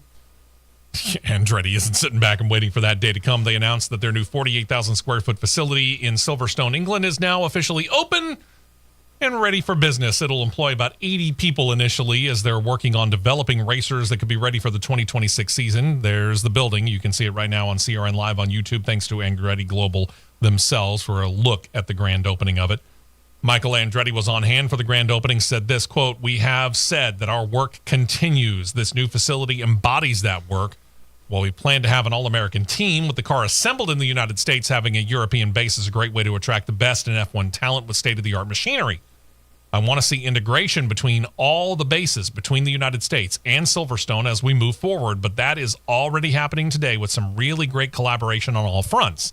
There's literally hundreds of years of experience in this Silverstone building. Every person here knows what they're doing, is capable of building a very competitive race car. We're excited by this very unique opportunity as we move forward." He added that there are plans also to begin competing in Formula 2 and Formula 3 in the very near future as well, so that they can build up their talent, not only in the driver's seat, but for those people that are on the pit crews as well. Mm-hmm. You know, for Formula 1, sitting there, shuffling their feet and building up as much static electricity as they possibly can before making an ultimate decision, Michael Andretti's going out there and he's doing everything the right way and should have an F1 team. You know, he's forcing their hand. Absolutely, he is forcing their hand, and that's how you play poker. Absolutely. Michael Andretti said, "You want to play the bluff game? I can do it too." Mm-hmm. And he's doing it better. Absolutely. Some sad news, however, out of the world of Formula One, the passing of one Ted Tolman. This is a name that may not mean a whole lot to the newer fans of Formula One, but he actually does have a link to this current day and age because the team that he began is the current Alpine organization. To newer fans of the series, Ted Tolman inherited a family transportation business. He helped promote it by becoming a successful powerboat racing team operator. And thanked Sky Sports for the image of Tolman that you see right now on CRN Live on YouTube. He was going to work on that team, but then he thought, you know what? We can expand out. So he expanded out into the Formula One feeder ladder. His Tolman Racing organization won the 1980 Formula 2 title. So what was the next logical step? 1981, grabbed a couple of drivers that also probably don't mean a whole lot to newer Formula One fans, Derek Warwick and Brian Henton, and got into Formula One. Not only that, he was already building his own race cars and his own turbocharged engines. I mean, he went in and went full bore. Yeah, he didn't play. First 2 years, not really a whole lot to write home about because several times they failed to even qualify for the races. But in 1983, things really started to take effect. Warwick scored the organization's first ever championship points, claimed a fourth place finish in the 1983 Dutch Grand Prix. The very next year, Tolman plucked a raw, but he felt very talented kid up from Formula 2, and that began the storied career of one Ayrton Senna. Senna comes out, claims second in the 1984 Monaco Grand Prix, which Tolman later said he probably would have won had it not been shortened by a red flag due to heavy rains. Alain Prost was claimed the winner. For those of you who do know anything about the history, you know that Prost and Senna, they had a pretty good rivalry going on, and it began in 1984 with Ted Tolman. Tolman's success brought him sponsorship from the 1980s from the hot brand Benetton. Senna was able to get his car on the podium in two more races that 1984 season, both the British and the Portuguese Grand Prix, before he moved over to Lotus for the 1985 year. That would also be the final season in Formula One for Tolman because Benetton went from sponsor to buying Tolman out officially for the 1986 season. That team would later become Lotus Renault, then just Renault, now Alpine. Ted Tolman took the money, pretty much disappeared into the ether. He kind of became a hermit. Eventually moved over to the Philippines. That's where he passed away on Wednesday. He's survived by his wife, Métis, and their son, Michael Ted Tolman, 86 years old. One of the last guys that Formula One apparently is going to let just jump into Formula One at a moment's notice. Still say they're making a mistake. Yep, they are. All right, we talked about this a little bit, and if you want a little bit more in-depth on this, I would invite you to go on to CRN Live on YouTube and check out episode 6 of Crossed Flags, which did drop on Wednesday, and we talked a lot more about this because short track racing has apparently become this hot-button issue in NASCAR, specifically the Cup Series. this year. And the racing that we've seen at Daytona, at Atlanta, Vegas, Phoenix, these are tracks that they've been good. Yeah. Bristol was enjoyable just because of how much strategy was involved in it, if you're the kind of person who likes strategy, and I do. But it was tolerable to me. While the racing wasn't horrible at Richmond and Martinsville, the racing wasn't what we expect at a Richmond and Martinsville, I guess might be the best way to put it. It seemed lackluster. And you and I talked about this, and we're going to get back into it in just a couple of seconds here. This has come to the attention of NASCAR higher-ups, and we seem to keep talking about Elton Sawyer almost ad nauseum, the senior VP of competition for NASCAR. He took some time to address those concerns in his weekly appearance on SiriusXM Satellite Radio's NASCAR channel earlier this week. Said, quote, "As far as the product on the racetrack, I think we can't lose sight of the fact that what happened at Bristol a couple of weeks ago, I think we're not naive to this. We as NASCAR want our short track package to be better. We want the racing to be at the level that the super speedways and our intermediate tracks are today. I promise you that. Then I promise that we're working as hard as we can with Goodyear, and we need to work harder. That's the bottom line. We need to work harder to come up with a place where, as I said a couple of weeks ago, we need to figure out how to bottle it up, what we learned at Bristol and also what we learned the first 30 laps at Richmond last week on how that race unfolded. We need to know about the tires, the way they wear, the way that the drivers had to manage that tire wear and the tire fall off. It's really what we're trying to achieve. When you can go out on any track, especially short tracks, and you can run it 10/10ths and the equipment's going to take it and the tire's going to take it, then you're talking about all the skill set and taking it away from the driver. So we are, I promise you and I promise our fans, we're working daily to continue to try to come up with a tire that will give us the short track racing that we're all looking for. I'm going to let you finish this because I heard a classic quote the other day from the Door Bumper Clear podcast on Dirty Mo Media. Okay. One more bit here because he seems to be concentrating on the Goodyear side of it. But we've got many drivers out there, and former drivers, as it turns out. Kevin Harvick, Denny Hamlin talking about Dirty Mo Media podcasting. They're talking about upping the horsepower as a fix. Elton Sawyer said this, quote, "I think it's been well documented on the engine side of it why that's not a lever that we can pull instantly. It's just not. Yeah, when you work through all the dynamics, we understand that our fans and sometimes even our folks within the industry will point to that. It's not just a lever that can be easily pulled. We have the data right in front of us. I don't want to lose sight of the fact of what Bristol looks like and so on. What the first 30 laps at Richmond, we didn't change the horsepower. The horsepower was exactly the same at those two events that we had this past weekend at Martinsville. So what we have to do is continue to work on the rubber that meets the asphalt." So again, he's laying it on the feet of Goodyear. Elton Sawyer makes me want to beat my head through a wall. Now, is Goodyear outside of the realm of blame? No. No, they're not. No.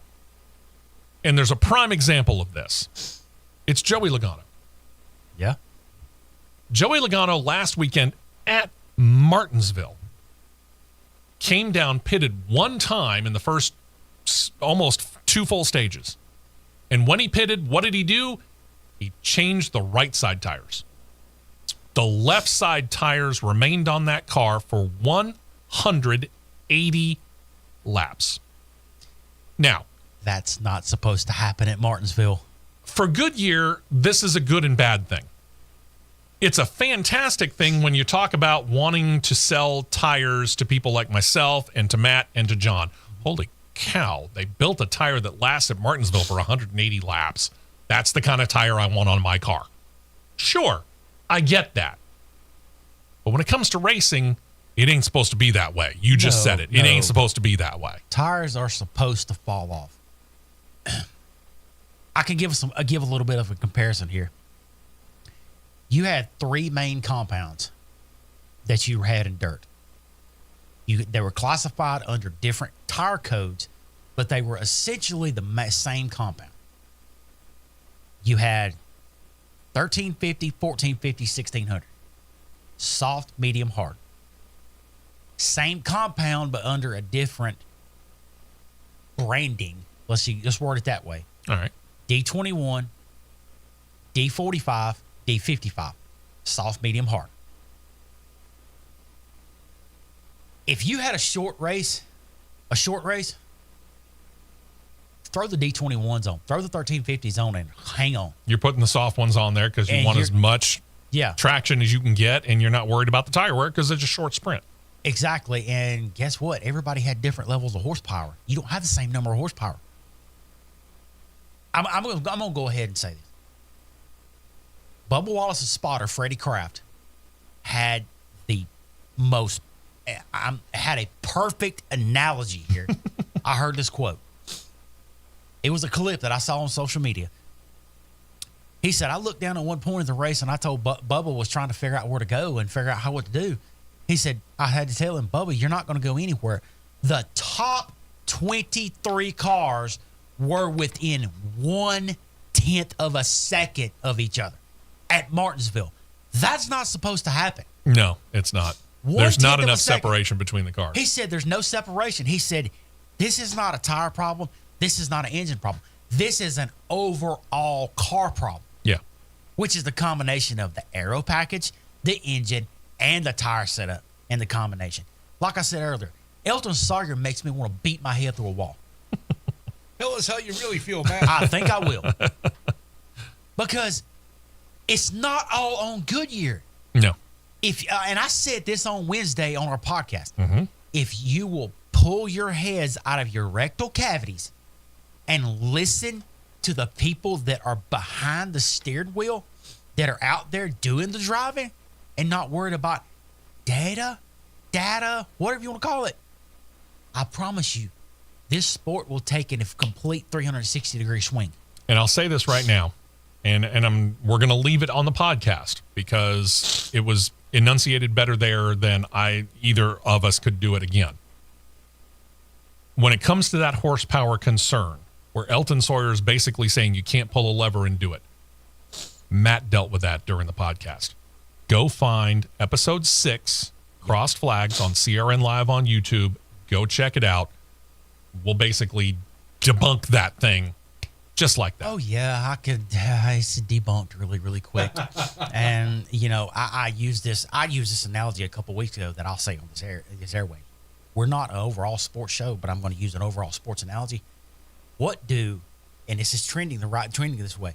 What do Elton Sawyer, Scott Miller, your main two figureheads that have been the spokespeople that NASCAR's thrown in front of the cameras and can say, oh, go save our you know what? What do they have in common with Jerry Stackhouse, Juwan Howard, and dare I say I'm going to throw Penny Hardaway in the same sentence? Okay, go for it. People that had a successful professional career in their sport as an athlete / driver. You can't tell me that Jerry Stackhouse, Juwan Howard, and Penny Hardaway did not have successful NBA careers. That they were. They did. Scott Miller was a successful crew chief.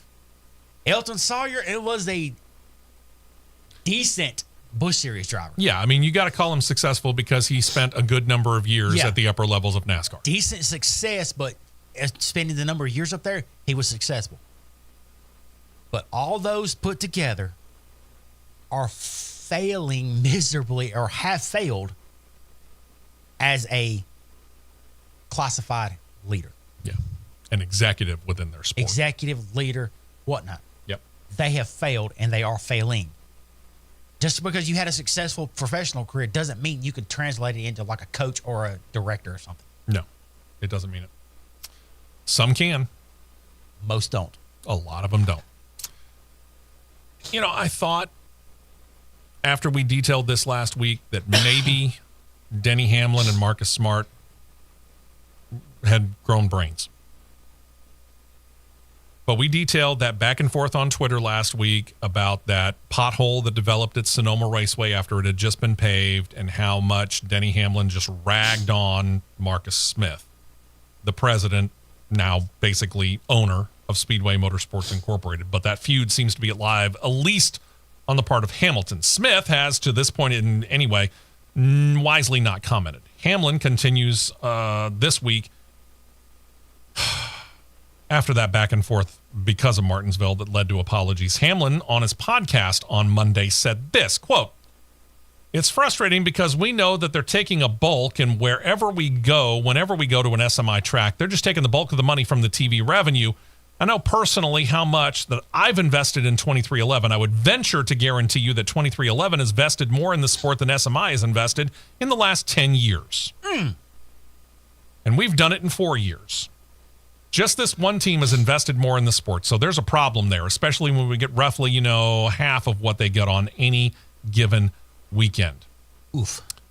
Hamlin added that he and Smith have talked in the past about track revenue versus team revenue, and whenever it's brought up, Smith will decline to give details, really won't give even a ballpark figure. Hamlin said he believed it was due to that number being how much it actually is, and he doesn't want people to know how little SMI actually spends on upgrades and maintenance to their facilities. Again, Smith isn't taking the bait. He has not commented. He doesn't have to comment. He shouldn't comment. Denny Hamlin doesn't know what the heck he's talking about. How many tracks does SMI own that's currently running in NASCAR right now? That would be Atlanta, Texas, Charlotte, Bristol. You could classify COTA as one because they promote it. You've got Sonoma, New Hampshire, Dover, Nashville. Did you count North Wilkesboro in that? You could count Wilkesboro in there because they run it. Yep. That's 10 so far. All right, so we'll just say 10. Say 10, yeah. How much do you think Michael Jordan and Denny Hamlin have invested in 2311 in 4 years? I would dare say, judging by the shop that I've seen photos of they just built, and now they're 2 cars and on 3 cars on any given weekend, I would say you're flirting with $200 million. You don't think SMI spent $200 million in 10 years on upgrades of their facilities? It's... When you take away... the upgrades to Wilkesboro. You take away the reconfiguration and upgrades to the racing surface at Atlanta. I'm going to say they probably went half of that. But then you add in what they've done at North Wilkesboro. You add in what they've done in Atlanta. Well, let me back. I said that backwards. If you take out what they've done at Wilkesboro and Atlanta, I'm going to say they have maybe at the most spent 1/10 of that. If you add in, let's say Wilkesboro was $10 million, and I could dare say they've probably done $10 million worth of work at Wilkesboro. Easily $10 million. And it was easily that at Sonoma. Yeah. I'm going to say Atlanta was probably 25 or 30. Yeah, because you had to basically take everything down to its bare level. You had to build it up to the new configuration and then repave it. And then you're just talking about overall maintenance. I mean, overall maintenance at these places, 10 tracks over 10 years. I mean, is it, $10 million per track per year? No. But trust me, you're spending money just on maintenance and minor upgrades that nobody ever sees. I can see Hamlin's point with this. I can see it. But I think he's talking out of his He's talking a little too much, but you can see his point to a degree. It's comparing apples and oranges here. You got to actually put your eyes on each facility to make that determination if he's right or if he's wrong. And to me, the biggest problem is what he used as an example. He showed a picture of Texas Motor Speedway, where they're racing this weekend, where they had taken down the scoring pylon. The big, tall tower scoreboard that was sitting, at the end of pit road, if I remember right? It was the end of pit road. Okay. He said, look, they took it down. It's an example of things that they're not doing right at SMI. About 20 miles down the road from the studios that we're sitting in right now doing this show live. They've done the same thing. They took down the scoring tower. It was old, needed to come down, but it lasted a very long time. I don't see him complaining about NASCAR not spending the amount of money that they needed to do it when they took down the scoring tower at Talladega. He only noted Texas. Danny? Dude? somewhere down the line, I know you've got a podcast out there and you're trying to get people to go out there and grab ears and grab eyeballs. But, dude, know what you're talking about first. Know what you're talking about first. I mean, yeah, just because you've got you and Jordan have spent probably, I'm going to dare say, $100 million on that new shop you've got in Huntersville, doesn't mean you can automatically throw a track under the bus. Yeah, Texas has taken a lot of neglect here lately in physicality and verbal neglect. And the verbal side, rightfully so, because the track is junk, if you ask me. We'll find out this weekend. We're going to find out. But because, again, the way that this car is set up in the Cup Series, it seems to be set up for that kind of a track. We're going to see, for sure. We're going to find out whether or not it's junk and whether or not SMI needs to go back and do something else with it. Yep. I get that. Okay? But as we said last week, Marcus Smith has said, hey, yeah, we've thrown stuff up against the wall. Some of it is stuck, some of it hasn't. We admit that fully, and that's what we have to do as track owners. Yep. We have to go out there and try and figure out a way to make sure that Texas isn't a mirror image of Charlotte, which isn't a mirror image of Atlanta, which isn't a mirror image of Kansas, which isn't a mirror image of Las Vegas and all the other 1.5 mile tracks that are out there. We have to make them all different. So, Denny, stop trying to be clickbait. Stop being stupid headlines, throwing out, hey, rumors, we're hearing this, we're hearing that. Oh, confirmed? Question mark. Stewart Haas Racing selling a charter. No, it's not confirmed. If you didn't hear it from Tony Stewart, it's not confirmed. Stop throwing clickbait headlines out there just because you want to try and get eyes and ears. Yep. I hate that. We will be right back with more on the Championship Racing Network. Affina's of Anniston and Jacksonville is known for superior Italian.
we're back to the Championship Racing Network. We're going to update you on what's been going on in Formula E here in just a couple of moments. First things first, let's wrap up what we are in Cup Series news here on CRN. I'm Steve West, Matt Nicholson, producer John Myers with you. And wow, the 47 car of Ricky Stenhouse Jr. is set to carry this weekend the Kroger supermarket colors along with the Blue Buffalo brand of pet food. That's really kind of nothing new. We've seen this before, but it is something new is what Kroger and Blue Buffalo are doing behind the scenes this weekend. The two brands are working together with Fox Sports Cup Series pit reporter Jamie Little. They're helping an initiative that she started back in 2017 that most people probably don't even know was around. It's called Surprise a Shelter. Since 2017, she has, with little to no recognition, gone to 26 shelters around the country as she's been traveling for her TV job, and while at that shelter, more often than not out of her own pocket, donated food and supplies to the shelter to help keep many of them able to keep those animals alive as they're waiting for adoption. Little's paid about $100,000 out of her own pocket and through donations, and because of this initiative, any of the money that she raised has been mostly through her own social media. It did get the attention, finally, of the supermarket and the pet food brand, so this weekend, when Little visits a Carrollton, Texas shelter, Kroger and Blue Buffalo are providing food, kitty litter, beds, toys, and a whole lot more. This will push the donations of her initiative up well over the $100,000 mark. Plus, Blue Buffalo said that the next 100 adoptions out of that Carrollton shelter are paid for. They're taking up that bill. Very cool. Very cool move on that part. Very cool. As part of raising awareness of Little's program, Stenhouse's car is actually going to feature the name of the very first pet that was helped by it, Stella, who passed away right around the Atlanta race this year, according to those who adopted her. She was a little Boston Terrier. I saw a picture of it. Yep. Very cool. Very cool thing. I think that's fantastic. Good stuff. And congratulations out to Chase and Marissa Briscoe. They announced this week that they are expecting again. Now, their first son, Brooks, was born back in 2021, just before the Martinsville race. However, they put up a post on Chase's personal Twitter account. You can see a picture right there. You notice that she's holding two onesies there? That's right. She's expecting twins. On the post, it said Briscoe Party of 5 coming soon, thanks to the official Chase Briscoe social media account for the pic that's there. That's very cool stuff. Good there. for them. Because they were having a problem. Was it them that they were having a problem? Pregnancy was?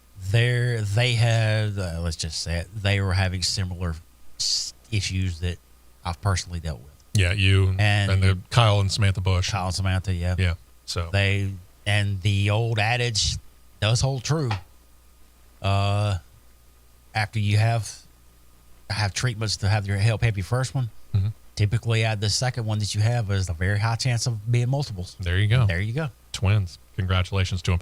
All right, let's quickly check it out. Formula E got started right about the time that we got started with their race in Italy, and Sam Bird was leading only like 8 minutes like 8 laps in. 8 laps in. Sam Bird didn't finish. Oops. He DNF'd it there. I hate when that happens. We don't know whether he wrecked or ran out of battery power. It doesn't matter. He didn't finish either way. Yep. But your winner of Misano 1 was Antonio Felix da Costa. You had Oliver Rowland second, Jake Dennis third, Max Gunther fourth, Dan Ticktum fifth, Mitch Evans, John Eric Verne, Norman Naito, Stoffel Van Dorn, and Sasha Finestra as your top 10. All right. We'll have your points next week because, again, they run at Bassano tomorrow morning, so we'll fill in all of that stuff, including the rundown and points next week. I'm sorry, 3 weeks from now on the show. I'm so used to saying next week. It's a habit. To the Xfinity Series, where Eric Almirola, who we just talked about earlier in the race, missed out on the win at Richmond, locked himself, though, into the Dash for Cash program and got that $100,000 bonus by actually getting the win at Martinsville. He actually continues on as one of the 4 drivers eligible for the bonus that happens later today at Texas Motor Speedway. Problem is Eric Almirola is not racing today. He's not supposed to be in that Joe Gibbs racing car, so while he could be eligible, you actually have to race. So he's not going to be one of the 4 drivers. Taking his place at Joe Gibbs Racing, drivers Chandler Smith and Sheldon Creed. The other 2 drivers that are in the program will come from Junior Motorsports. They will be drivers Sam Mayer and Justin Allgaier. So there's your 4 drivers running for the Dash for Cash later today at Texas. You remember Richmond when Joey Gase was hit by Dawson Cram, backed into the outside wall, knocked him out of the race? Yep. If you don't remember it, this is that situation where you might remember it better if I reminded you that when Gase got out of his car, He went to the back of the car, ripped the rear bumper off the rest of the way, and then walked down the track, waited for Cram to come around, and then tossed the rear bumper cover onto the hood of windshields of Cram's racer. That cost $5,000 out of Gase's pocket for a penalty because of a safety violation. It also turned into a sponsorship opportunity. As you'll see on CRN Live on YouTube, the company is called Bumpers That Deliver. I love this. Thanks to Joey Gase Motorsports for that picture. The company is a subsidiary of a group called MBI Auto. They're going to be on the track in Michigan for the Cabo Wabo, not Cabo Wabo, 250. In addition, the company will partner with the team for one of Gase's favorite causes, Donate Life. The pairing will highlight the National Crime Prevention's canceled Go for Real program, which is hoping to eliminate counterfeit auto parts as well. Again, thanks to Joey Gase Racing's social media for a look at how that car is going to look. I will publicly ask this question. Did you strategically give me that Cabo Wabo read for Talladega? Maybe. I think I'll record a second one for, say, Cabo Wabo. There's a reason. Fun. There's a reason. There's a reason why I said Cabo Wabo, not Cabo Wabo. It's the same thing, kind of, if you are familiar with the show, long-term listeners, you know that I say it's 2311, not 23 by 1. There are reasons for this. God bless you, Patrick Brigman. One of these days, we'll explain the whole Cabo Wabo, Cabo Wabo thing to you as well. New for 2025 NASCAR television package is about to get a kickstart. This is going to be interesting because this affects producer John just as much, if not more, than us. Little later this year, actually, is going to happen. NBC is set to turn over the Xfinity Series coverage to the CW network beginning in 2025, right? Actually, it's going to happen earlier and going to happen for the last 8 races of 2024. Not so September. fast. That's right. CW has acquired the rights to the entire Xfinity Series slate. Wasn't set to start until then, but as you can see on CRN Live on YouTube, thanks to NASCAR social media for this picture, why they're doing this, we don't really know. But NBC Sports still going to be heavily involved. NBC Sports will handle the overall production of the final 8 races of the year. The NBC announcers Rick Allen and lead analysts Jeff Burton and Steve Letarte will continue on the calls, but all those races, all the playoff races, are going to be on the CW network. You want my opinion? Sure. Go for it. My opinion is CW has bigger pockets than anyone thinks, and they bought all that stuff up. It's beginning to look like it, but it's also, when you start looking at the calendar, that's about the time college football begins. NBC is willing to give the Xfinity Series to CW so they can put on some weird college football game. Remember, they do have Notre Dame rights. That's the other side of the coin. But I'll also say this. But CW has the ACC. So we're either going to have an Xfinity race leading into or leading out of ACC football. Yep. It's going to be fun to watch. There's no doubt about it. But again, these are the playoff races. These are the races that mean a whole lot. Think about that, number one. Number two, for all of the people who have been complaining about, oh my God, now I'm never going to see it. Folks, the CW has television reach capability to like 96% of the United States of America. Over the air. It's an over-the-air broadcast network. Yep, I'm part of it. Yeah. Trust me, you'll be able to see it. You actually have more access to the CW than to do the USA Network. True. Dennis Miller, no, not that Dennis Miller. Dennis Miller, the CW Network president, said, quote, as the CW prepares to be the new broadcast home of the NASCAR Xfinity Series 2025, we want to thank our partners at the league and at NBC Sports for welcoming the network into the NASCAR broadcast family and for our early opportunity to showcase these thrilling final 8 Xfinity Series races of the year. We can't wait to give racing fans an early preview of all the exciting action the NASCAR Xfinity Series has to offer on the CW. Look forward to establishing the network as a new destination for live motorsports. Notice he said for live motorsports, not just the Xfinity Series. I think they got plans. They do. This gives the CW network a head start, as we noted. It will let them air the races at Bristol, Kansas, Talladega, the Charlotte Roval, Las Vegas, Homestead, Miami, Martinsville, and the championship race at Phoenix on November the 9th. All NBC said about this early move came from NBC Sports President Rick Cordelia, who added this, quote, this sneak peek of NASCAR Xfinity Series races will continue to feature NBC Sports' critically acclaimed NASCAR production while assisting in the transition for fans to watch the Xfinity Series on CW full-time in 2025. This gives them a chance to work out some of the bugs and figure out their graphics and go for it. You're probably going to see a lot of graphics close to NBC, I think. I would think so, probably, yeah. Then we go to the Craftsman Truck Series, where Cam Waters, the latest driver from the Australian Supercar Series to come to the U.S. and try NASCAR, ran last weekend's Craftsman Truck Series race. What did he think of it? Well, he ran 126 of the 200 laps before he got involved in a crash, not of his own doing. Afterward, he said, quote, "I had so much fun tonight and all day today. It's just totally different racing from what I usually do, and I just wanted to learn, and I feel like I learned so much." He continued, "There at the end, I just had nowhere to go, knocked the radiator out of it. It's a shame, but I was having fun learning and had some awesome battles, too." He qualified 22nd, worked his way up as high as 12th, which is where he started coming out of the final stage break. But again, he got involved in 2 crashes, not of his own doing, in that final stage. The last one knocked him out of the race. Too much damage to continue. Congratulations to him, though. And during the race, it was reported Thor Sport Racing would like to put him back in the track in the truck at Kansas next month. But after the race, Waters could not confirm that. He said, quote, "At this moment, it's only tonight.